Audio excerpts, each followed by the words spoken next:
বরিশালে বৃক্ষমেলার শুভ উদ্বোধন সম্পন্ন হয়েছে।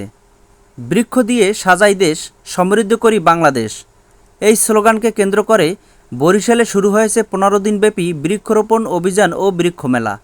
5ই সেপ্টেম্বর বৃহস্পতিবার সকাল 11টায় সামাজিক বন বিভাগ ও জেলা প্রশাসনের আয়োজনে বরিশাল নগরীর বান্দরডস্থ বেলস পার্ক থেকে একটি র্যালি বের হয়ে Barishal model school and college প্রাঙ্গণে এসে শেষ হয়।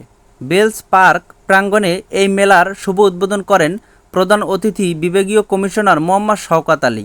এ সময় তিনি ফিতা কেটে ফেস্টুন ও বেলুন উড়িয়ে বৃক্ষমেলা উদ্বোধন করেন। শেষে অতিথিরা বিভিন্ন স্টল পরিদর্শন করেন। পরে Barishal model school and college সভাকক্ষে বরিশালের জেলা প্রশাসন শহীদুল ইসলামের সভাপতিত্বে আলোচনা সভা অনুষ্ঠিত হয়। এ সময় বৃক্ষরোপণ ও মেলা সম্পর্কে বক্তব্য দেন বরিশাল মেট্রোপলিটন পুলিশের ভারপ্রাপ্ত কমিশনার মোহাম্মদ নজরুল হোসেন, বরিশাল বিভাগীয় বন কর্মকর্তা শফিকুল ইসলাম সহ অন্যান্যরা।